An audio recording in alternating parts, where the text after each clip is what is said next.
Des études complémentaires ont été engagées afin d'examiner les différents enjeux des deux sites d'implantation possibles de la piste longue de l'aéroport, le site actuel de l'aéroport à Pamandzi et le site alternatif à Buyunim-Sangamouji. La comparaison des deux sites est structurée autour de 8 thèmes, dont celui des risques naturels et industriels. Sur le site de Pamandzi, les risques naturels pour le projet sont significatifs, plusieurs phénomènes pouvant se conjuguer. L'évolution du niveau des eaux, induite par l'enfoncement de l'île et le changement climatique, conduit pour le site de Pamandzi à une augmentation du niveau des eaux et donc de submersion d'une partie de l'aéroport. À l'horizon 2125, ce niveau sera de plus de 2,28 m par rapport à la situation actuelle. Les risques de houle cyclonique, de tsunami et de séisme seront plus importants à l'avenir. L'activité sismique principale liée au volcan Fani Maoré, qui se concentre aujourd'hui entre 5 et 15 km à l'est de l'aéroport, est notamment susceptible de déclencher des glissements ou effondrements le long des fortes pentes sous-marines situées au large de Petite Terre qui provoqueraient, par le déplacement brutal d'une grande quantité d'eau, d'importants tsunamis en surface. Les études sur le site de Pamandzi ont également identifié des risques concernant la stabilité du platier sur lequel sera construite la piste longue en raison de l'hétérogénéité et de la mauvaise qualité des sols, ainsi que de leur fragilisation d'ores et déjà constatée par les séismes et la circulation d'eau. Le littoral de Petite Terre est également exposé au recul du trait de côte. Avec l'érosion, la mer progresse sur l'espace continental. L'ensemble du site de Pamandzi est concerné par ce risque, en particulier le long de la falaise de la plage de Petit Moya. L'aéroport se trouvant au point le plus bas de l'île de Petite Terre, il est également soumis au risque de ruissellement urbain qui sera accentué par la hausse du niveau des eaux. Enfin, les sites d'extraction de matériaux de Petite Terre sont soumis à des risques de chute de blocs. Le site de Pamandzi est ainsi déjà aujourd'hui très fortement exposé aux risques naturels en raison de sa situation en bordure de lagon et de sa très faible altitude. L'émergence du volcan Fani Maoré en 2018 accentue très fortement les risques sismo-volcaniques et leurs conséquences potentielles en termes de submersion marine, d'instabilité de l'infrastructure et d'érosion littorale.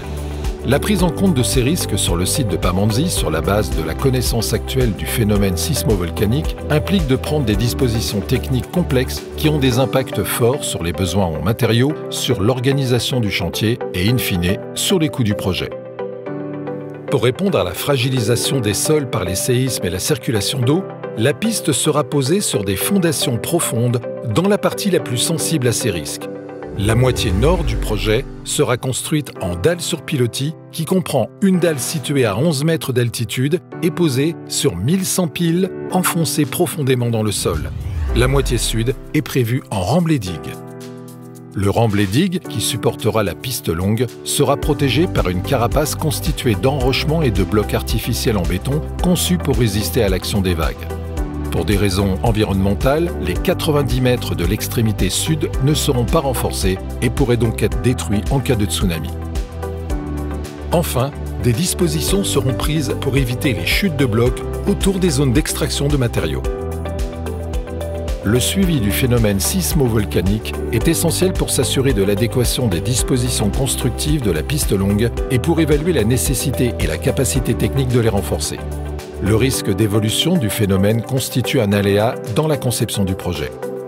Le site de Buyunim-Sangamouji, éloigné du littoral et situé à une altitude d'environ 100 mètres au-dessus du niveau de la mer, n'est pas concerné par les risques de submersion marine, de séisme dû au volcan ou d'érosion littorale. Éloigné des agglomérations, il n'est pas concerné par le risque de ruissellement urbain. Il pourrait être concerné par les risques d'instabilité de l'infrastructure et le risque inondation. Néanmoins, les investigations géotechniques préliminaires et les dispositions techniques intégrées au projet permettent de s'assurer de la stabilité de l'assise de la plateforme aéroportuaire et le risque inondation par débordement des cours d'eau sera maîtrisé en rétablissant les cours d'eau avec des ouvrages suffisamment importants. Les risques industriels concernent principalement les installations de stockage et le transport de carburant pour les avions. Ils sont présents tant sur le site de Petite Terre que celui de Grande Terre.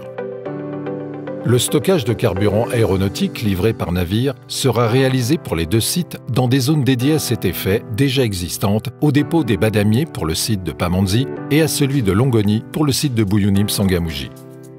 Les transports de carburant jusqu'au lieu de stockage de la plateforme aéroportuaire traverseront des zones urbaines pour les deux sites, mais les zones traversées présentent une plus forte densité de population dans le cas du projet réalisé à Pamandzi.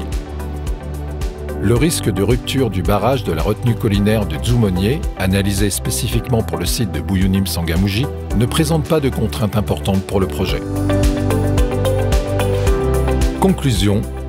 Les caractéristiques techniques du projet sur le site de Pamandzi prennent en compte les risques naturels, notamment ceux liés à la fragilisation des sols, ceux liés au tsunami, à la montée des eaux et à l'enfoncement de l'île, au regard de la connaissance actuelle de l'activité sismo-volcanique en cours. Les nombreuses incertitudes sur l'évolution de ces risques et ses conséquences sur l'exploitation de l'aéroport constituent cependant un aléa dans la conception du projet. Le site de Buyunim-Sangamouji n'est pas concerné par ces très forts risques de submersion marine. Les risques présents sur ce site en termes de mouvement de terrain et d'inondation pourront être maîtrisés par le projet.